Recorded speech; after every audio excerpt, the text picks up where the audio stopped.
Om Namo Bhagavate Vasudevaya. Om Namo Bhagavate Vasudevaya. Om Namo Bhagavate Vasudevaya. Om Namo Bhagavate Vasudevaya. Om Namo Bhagavate Vasudevaya. Om Namo Bhagavate Vasudevaya. So today we'll discuss Srimad Bhagawatam, Canto 3, Chapter 9, Text 6. Srimad Bhagavatam is one of the most important scriptures of the Vaishnava tradition. In some ways, perhaps the most. And so this is something that we study every day. Welcome back, and I didn't get your names the other day. David and? Adi. We're happy to see you here this morning. Happy to see you back. She didn't scare you away.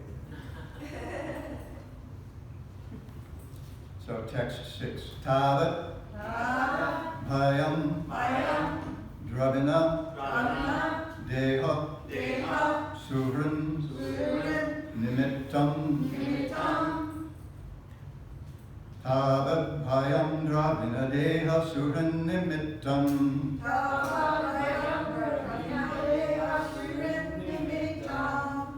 Shokaha spraha haribhavo vipulas cha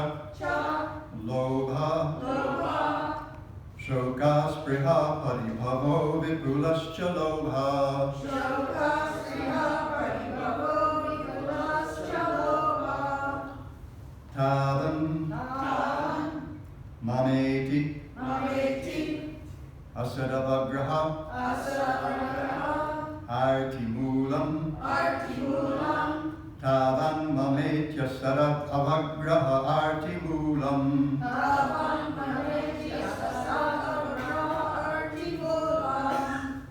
I know I tripped over that, even though I practiced it beforehand. Yavan Na Tengrim Abhayam Ravrinita Loka Yavan Natengrim Abhayam Ravrinita Loka.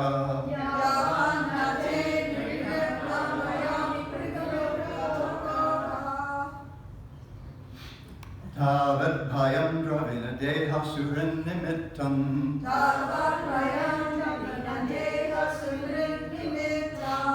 Shogaspraha paribhavo vipulas chalobha.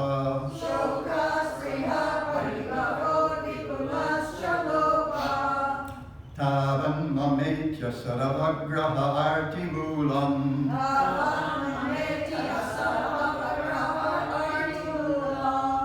Yavan natengrim abhayam pravrinita loka.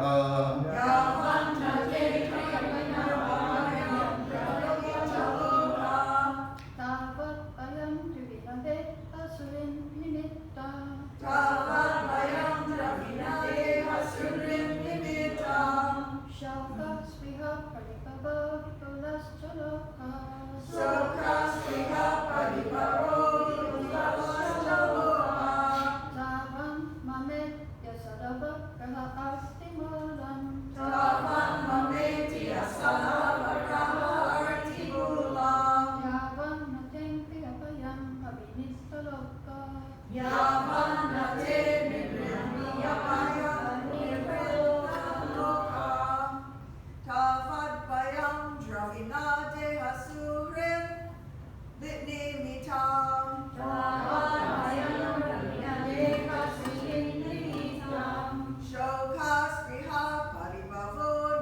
mameti asarava graha archimulam.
Synonyms: tavat, until then, bhayam, fear, dravina, wealth, deha, body, subrit, relatives, nimittam, for the matter of, shoka, lamentation, spraha, desire, paribhava, paraphernalia, vipula, very great, cha, also, lobha, avarice, tavat, up to that time, mama, mine, iti, thus, asat, perishable, avagraha, undertaking, artimulam, full of anxieties, yavat, as long as, na, do not, te, your, angrahim abhayam, safe lotus feet, pravranita, take shelter, loka, the people of the world.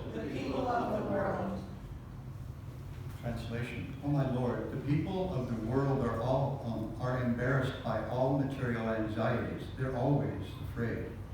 They always try to protect wealth, body, and friends. They're filled with lamentation and unlawful desires and paraphernalia, and they avariciously base their undertakings on the perishable conceptions of my and mine. As long as they do not take shelter of your safe lotus feet, they are full of such anxieties. Responsibly, please. Oh my Lord, the people of the world are embarrassed by all material anxieties. They are always afraid. They always try to protect wealth, body, and friends. And they're filled with lamentation and go ahead. And unlawful desires and paraphernalia. And they avariciously base their undertakings on the perishable conceptions of my and mine. As long as they do not take shelter of your safe lotus feet, they are full of such anxieties. Srila Prabhupada's purport. One may question how one can always think of the Lord in regard to his name, fame, quality, etc. if one is embarrassed by thoughts of family affairs.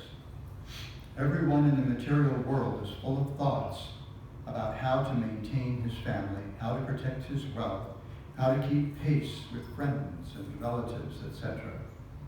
Thus he's always in fear and lamentation, trying to keep up with the status quo. In answer to this question, this verse spoken by Brahma is very appropriate. A pure devotee of the Lord never thinks of himself as the proprietor of his home. He surrenders everything to the supreme control of the Lord, and thus he has no fear for maintaining his family or protecting the interests of his family. Because of this surrender, he no longer has any attraction for wealth. Even if there is attraction for wealth, it is not for sense enjoyment, but for the service of the Lord. A pure devotee may be attracted to accumulating wealth just like an ordinary man, but the difference is that a devotee acquires money for the service of the Lord, whereas the ordinary man acquires money for his sense enjoyment.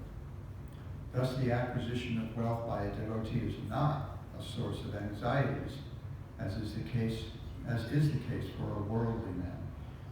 And because a pure devotee accepts everything in the sense of serving the Lord, the poisonous teeth of accumulation of wealth are extracted. If a snake has its poison removed and bites a man, there is no fatal effect.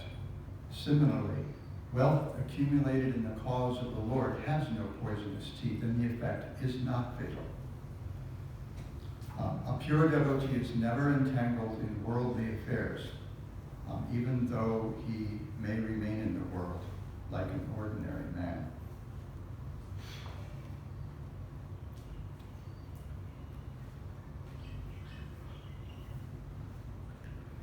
Om Jnana-timirandhasya Jnananjana Shalakaya Chakshurunmilitam Yena Tasmai Shri Gurave Namaha. Mukam karoti vachalam pangum langhayate girim jatkripatamaham bande Shri Gurum Dinataranam Shri Chaitanya Manobhishtam Sthapitam Yena Bhutale Swayam Rupa Kadamayam Dadati Swapadantikam Pancha Kalpatarubhyascha Kripasinto Vyeva Cha Patitanam Pavanebhyo Vaishnavebhyo Namo Namo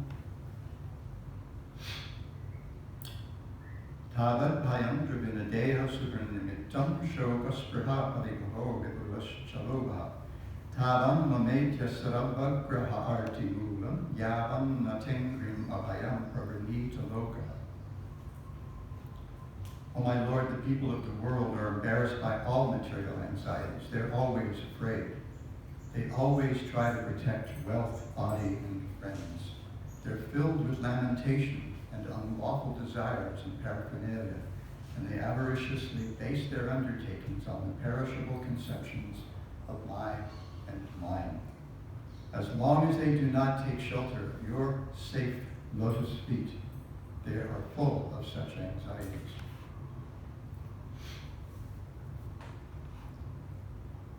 So this is a pretty apt description of our life in the material world, especially these days. Now, this was 5,000 years ago, and we're talking there about how people were in anxiety for keeping up with the Joneses. Prabhupada says, keeping up with the status quo, trying to keep pace with family and friends. We used to call that keeping up with the Joneses. So, you go through a suburban neighborhood, especially, I guess. Well, that's where I grew up, mostly in suburban neighborhoods. And, you'd see, sometimes you'd see somebody get a new car. They'd get like a snazzier car than they had before, a more expensive car than they had before. And then after a little while, maybe one of the neighbors would get something like that or something equivalent. Where I grew up as a teenager in Northern Virginia, Washington, D.C. area, probably half or two-thirds of our neighbors were military officers. Many of them worked at the Pentagon or maybe even in Washington, someplace in Washington itself.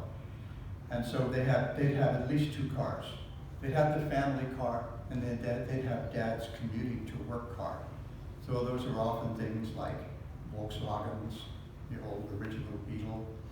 And some people may not know this, but those old Beetles back in the 60s, they didn't have odometers. No, they didn't have gas gauges. I remember the guy who lived across from us, he was a Navy captain. And I rode with him sometimes in his Volkswagen. He had a little counter thing where he had to keep track of the mileage that he'd gone so that he'd know when to get gas. But they had all these small cars, Volkswagens, Renault Dauphines. I ended up buying one of our neighbors, a Hillman 1955 Hillman Minx when I turned 16 for $90. But the other car, the family car, they were often sensible cars, but sometimes they were nice because you just wanted to impress the neighbors. And of course, everybody was about having a nice house, a nice yard.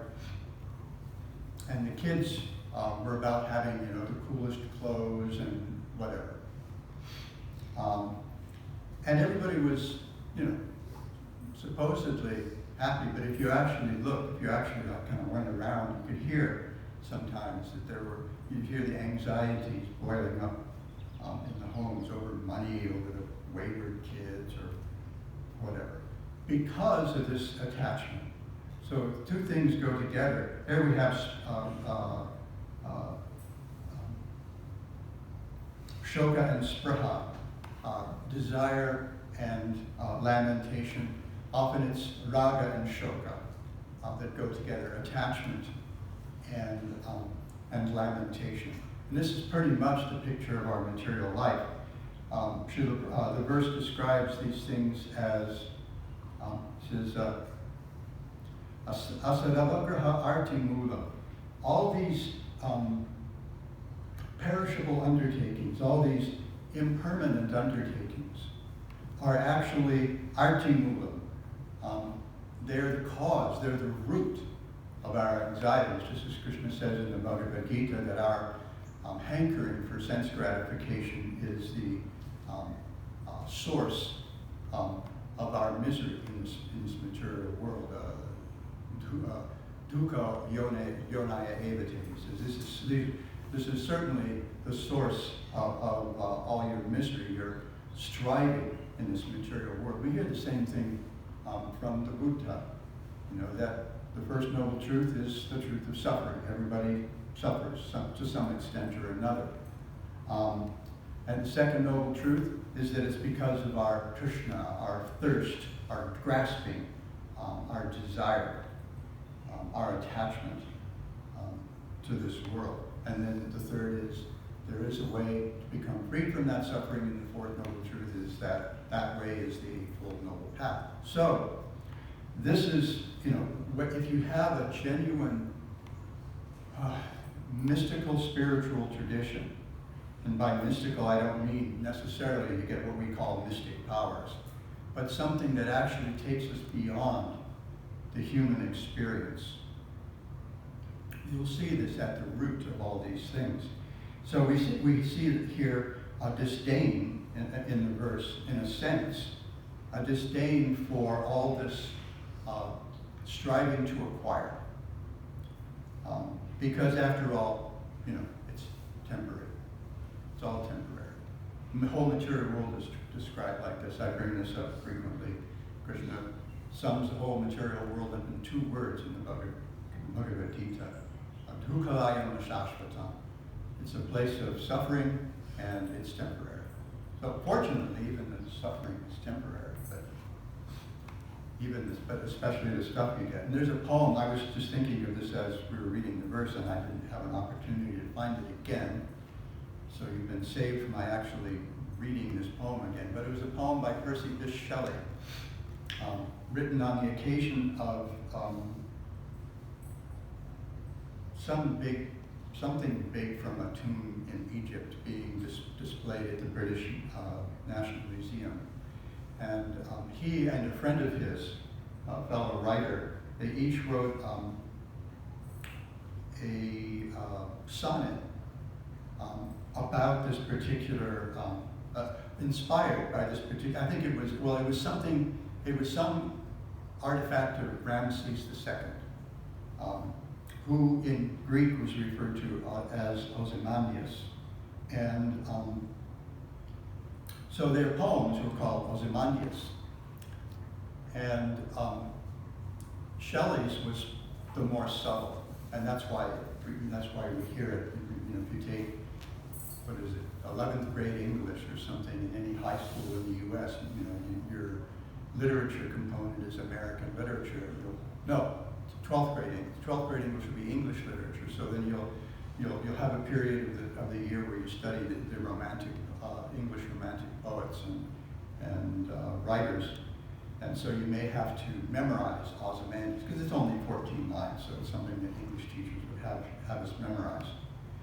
And the point is, the gist is that a traveler has gone to a far-off land in the middle of the desert, middle of nowhere, just middle of nowhere, and he sees these broken pieces of this huge statue, and the face is lying in the sand, half buried in the sand, and you could see this heavy look on his visage, the word that Shelley uses is visage. And he says, and then there's an inscription at the base, what had been the base of the statue. My name is Ozymandias, King of Kings. Look on my works, all ye wretches and despair. In other words, look at this vast kingdom that I built that's going to last forever. Where is it? Things buried under the sand. It's been buried under the sand for thousands of years. The other guy, I can't remember the other guy's name, his was a little less subtle, and he had, but interesting, a little science fiction. He had somebody in the future, like maybe a couple thousand years in the future, and encounter London, the ruins of what had been London, and with the same kind of reaction. Oh wow, look at this used to be. So this is like all our endeavors are like building sand castles on the shore, especially if we build them right on the littoral zone, which we have to, because that's where the sand is wet, right? Right in the place where the waves come in and they go out. And then as the tide is going out, then you've got this wet sand, so the kids get their buckets and all the stuff that they need to build their sand castles. But the tide's going to come back in. And in a few hours, there won't be any trace of Little Billy's sand castle. It's gone. Nobody's going to even know it was there. This is our whole thing. However, there's a key word in this verse at the beginning of each line. Tavan payam dravinadeo surinimit. Tavan lametia saravagraham artinum. Until that time, until the time that we surrender to Krishna's lotus feet, these things are all causes of anxiety.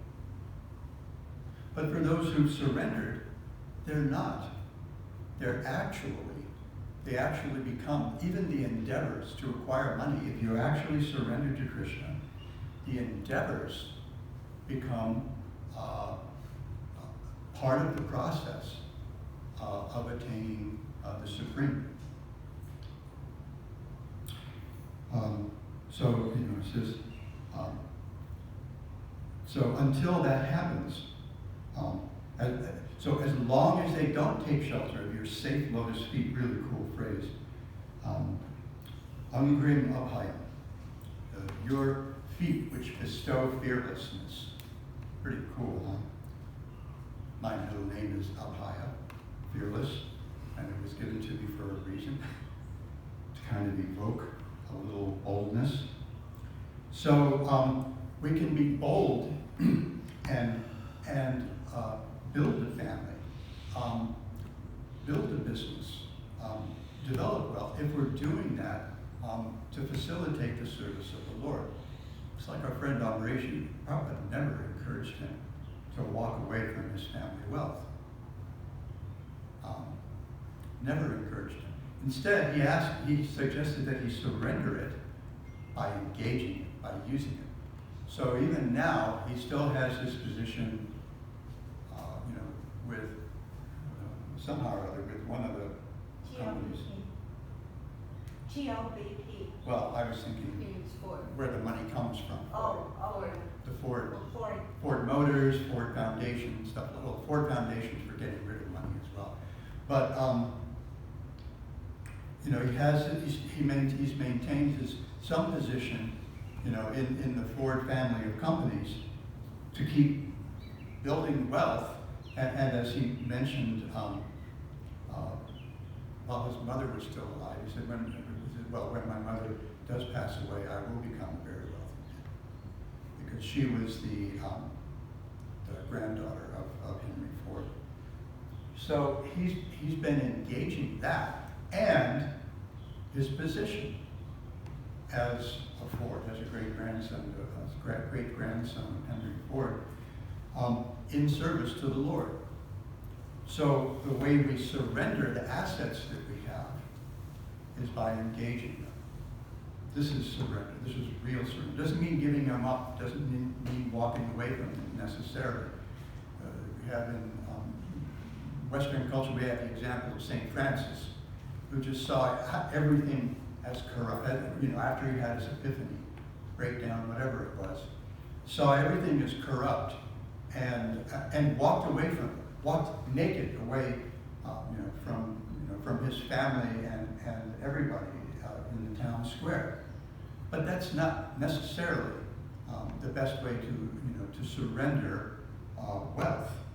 A better way is by engaging it. Of course, we understand that all the assets that we have, whatever wealth, beauty, fame, influence, knowledge, position, whatever it is we have, those things, they're just like, as Srila Prabhupada said, a line of zeros, unless we put that one in front of them.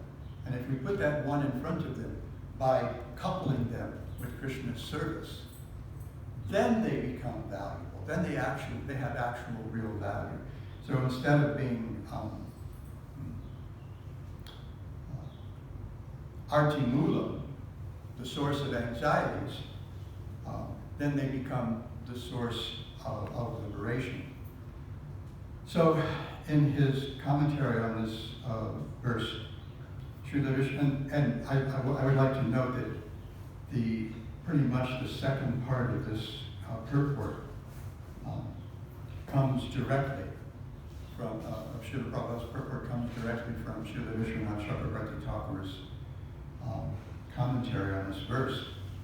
And so in his commentary on this verse, Vishwanath Chakravarti Thakur cites another verse, and this one from the 14th chapter of the 10th canto. This is the Brahma Stotra, the prayers that Lord Brahma offered to Krishna after having been completely baffled in his attempt at playing a trick on Krishna. So Brahma prays, Tavat, there we go again, Tavat, same word, until, right? Tavat ragadayas tavat kara griham griham, tavan mohom grinigato yavat Krishna natejana. My dear Lord Krishna, until people become your devotees, their material attachments and desires remain thieves. Their homes remain prisons. Their affectionate feelings for their family members remain foot shackles. So this is certainly looking askance at materialistic life, materialistic family life especially. And so, a lot of sannyasis may use this as an opportunity to get into one of their dark well talks, the Andakupa talks, that we talk about family life as being a blind well. So what a blind well is, Andakupa is, you're walking through the forest, you're walking across a pasture or something, and then you come across where previously a well had been sunk, but hasn't been maintained. And so you fall in, because you don't see it coming. It's not like they built like walls with a little roof thingy over it like we have in the children's rhyme books or anything like that. But it's a hole in the ground meant for just extracting water. So I thought it would be interesting just to share most of, no, I don't usually do this, but I think I'll share the entire commentary, Vishwanath Chakravarti Thakur's commentary on this verse in the Brahma Stotra from the 10th canto of the Bhagavatam. So he says, the sannyasis will object that the inhabitants of Vraja are fallen in the net of material life in the form of attachment to sons and wife. However, what to speak of the householders of Vraja, even your ordinary devotees in other places, are superior to the sannyasis. Attachment and aversion are great thieves because they steal the treasure of great bliss from the soul. Attachment and aversion. So you've got the materialistic householders, and then you've got the dried up, curling lip, spit on the ground at the mention of household life. Sannyasis, on the other hand, are averse to that. Prabhupada said attachment and aversion, two sides of the same coin. The souls are bound up in the prison of household life so that they cannot criticize the Supreme Lord after having lost their wealth. Our great wealth.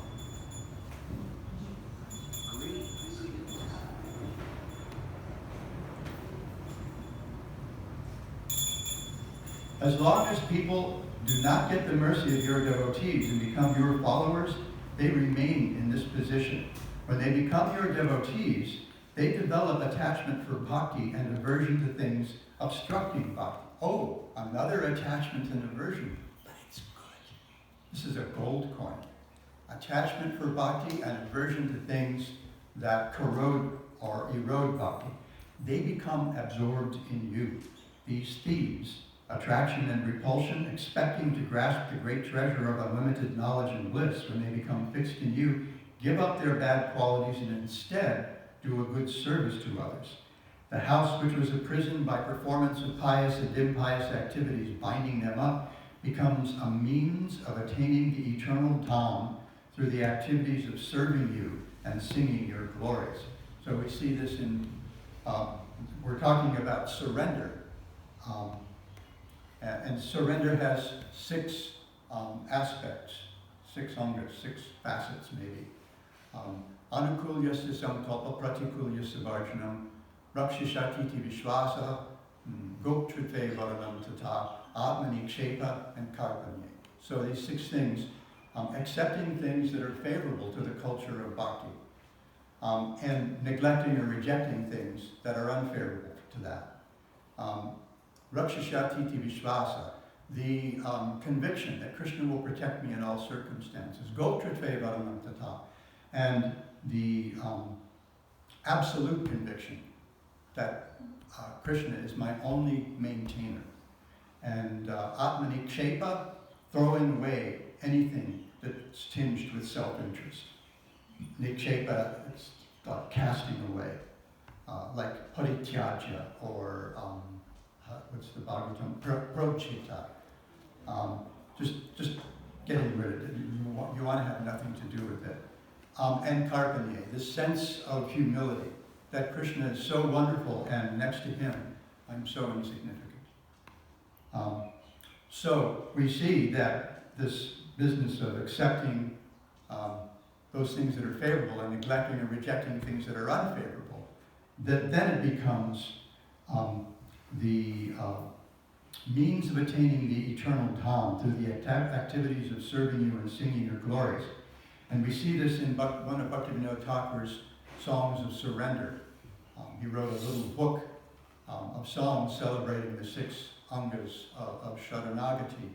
And in one of those, Anukulyasya Sankalpa, or accepting those things that are favorable, he says, Jade, in one of the lines, in one of the verses, one line says, Jadina grihe bhajanateti grihete golokabhai.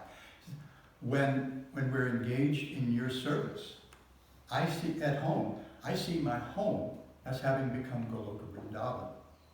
And many of the householders have experience of this, being able to turn their homes into at least mostly Krishna-centered places. You know, I remember back in the mid-70s when I was living, my wife and I were living on the Big Island. We were living in a little village called Hunamu. Been a little gentrified now since then, from what I understand. But back then it was just this funky plantation village. And there was a company store right across the street from where our home was. And our home was kind of like, it had been this old storefront run by one of the sugar companies. We had in our front room, the largest room in our house, we made that our temple room.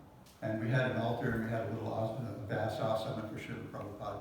And one time, when they still had the farm there on the Big Island out by Ocala, I suggested to the president of the farm that I think it was a Govardhan Puja festival, that we have a Govardhan Puja festival at our home rather than at the farm, because it's a little hard for some people to get up there. They could hitchhike to our house. Even if they didn't have a car, they could hitchhike to our house. The devotees could hitchhike to our home fairly easily. But it was a real endeavor to get up. Remember that place, Kusha? Yeah. Yeah, it was a little bit of a deal getting. It's like 3 miles up roads through the cane fields up the mountain, and the property where our farm was just above the cane fields. So, and it's real easy to get lost, take a wrong turn here or there. And so I suggested that we have the Bhagawatam Puja Festival jointly at our home. And so he came to check us out one day. And so he saw our temple room, he saw the house, and he asked us about our program. He said, we have Mangalarti every day. My wife dresses, bathes and dresses the deities every morning, and we have a Bhagavatam class. If we're home in the evenings, we'll have a Bhagavad Gita class. Often we'll have guests over. I don't think I had a car at the time, but when we did have a car, we would pick up hitchhikers and bring them home for dinner and have kirtan and read Bhagavad Gita with them and stuff. And he was like flabbergasted. This was 1975, and he was flabbergasted. He said, oh, this is incredible, I can't believe this. I said, just doing the same thing we did last year, but we're doing it here instead of at the temple in Honolulu. It's a big deal is. And then our home, our more recent home in Puna on the Big Island was, we had, not the master bedroom, but the next largest bedroom. We turned that into the temple room. That was like the first room that I tiled and repainted it nice and fixed it up nice and I built an altar. And we had our deities there. And we ended up taking care of like a lot of the other devotees' deities. Our sister Aditi had these beautiful 13, 14-inch marble Radha Krishna deities. Their features are so delicate. And she asked us to deity sit down when she wasn't on the island, which was most of the time. And then other devotees would leave their deities with us when they went off the island or something. And so we had this like deity room that was like full of deities. It was pretty cool. And that would be the first place devotees would come when they'd come over to the house. They'd go back to the deity, back to the temple room, and then they'd come out and we'd have our programs. Because sometimes we'd have too many people. It's still a fairly small bedroom, small house. So we were certainly not unique. We were certainly not special. Many devotees have found over the years that they're able to keep going, maintain their spiritual lives by making Krishna the focus of their home life. So then it becomes that means of attaining the eternal Dham. But I was going to read the rest of the purport. Well, yeah, I was going to read the rest of the purport, but I'll stop here because I've gone over time. And need to leave a little time in case there are any questions or comments.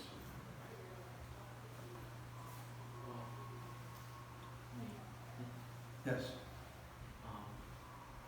Going back to the Lamentations part, that was a really powerful message. So, who was that written by again? And 5,000 years ago, you said? I'm sorry. The devotion you just read, you said it was 5,000 years old. Oh, yeah. What was it called again? Srimad Bhagawatam. I just think that it really speaks to where we are in this world again, 5,000 years later. Probably even more starkly now, right? Because our cultures have become so materialistic. I mean, we used to. I remember Kusha in the early 70s, where Sundar was talking about the 1965 World's Fair, and this big exhibit from India was a bicycle or something like that. I mean, India just wasn't back then. India didn't have, technologically they were, and in so many ways, they were way behind the rest of the world. But they had this rich spiritual culture that still was there.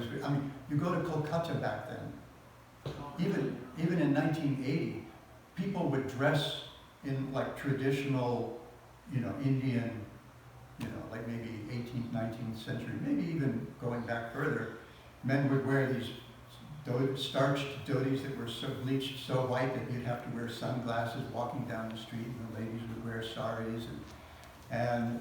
So it was, but nowadays you go, and even the Bollywood movies celebrate all kinds of unfortunate things. So it's even starker now, as you point out.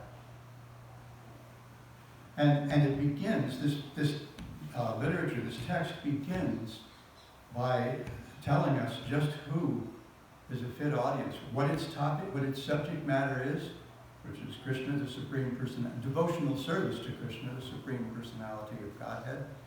And the fit audience is those people who've seen through the scam of all this, the whole material world. And so therefore, they don't have any inclination for competing with other people for, grasping things. So in your advice, you gave a story about something that ended up running away from all his wealth into the forest. St. Francis. St. Francis. Oh, St. Francis, yeah. Yeah. So in your take, you were saying that might have not been the best thing to do at that time.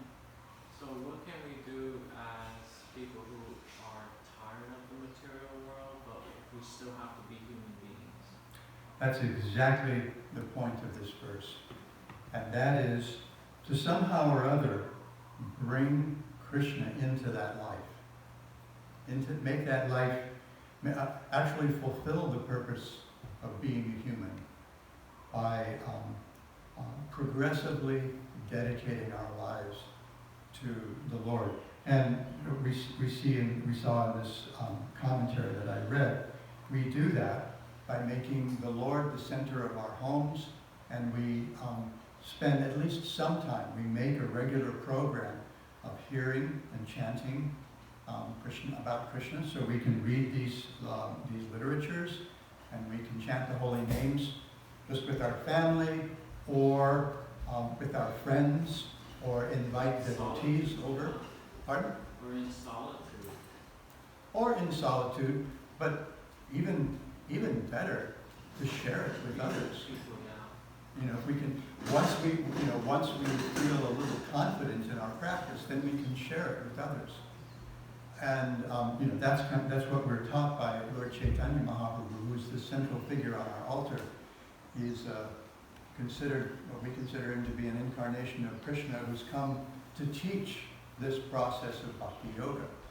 And so what he's taught is that when we have sufficient confidence in our practice, we can share that with others as well, so that they can become free.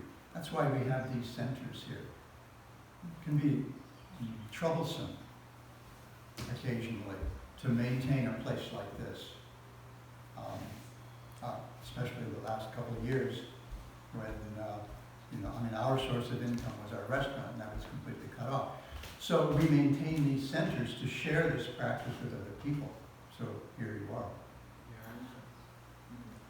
So we're really happy about that, and we're happy to share as much as we can with you. I mean, we can hook you up with the books, and the devotees can help you figure out how you can make your home life more focused on developing bhakti, on developing devotion for the Supreme Lord. That help? Very much. Anything else? Once, twice?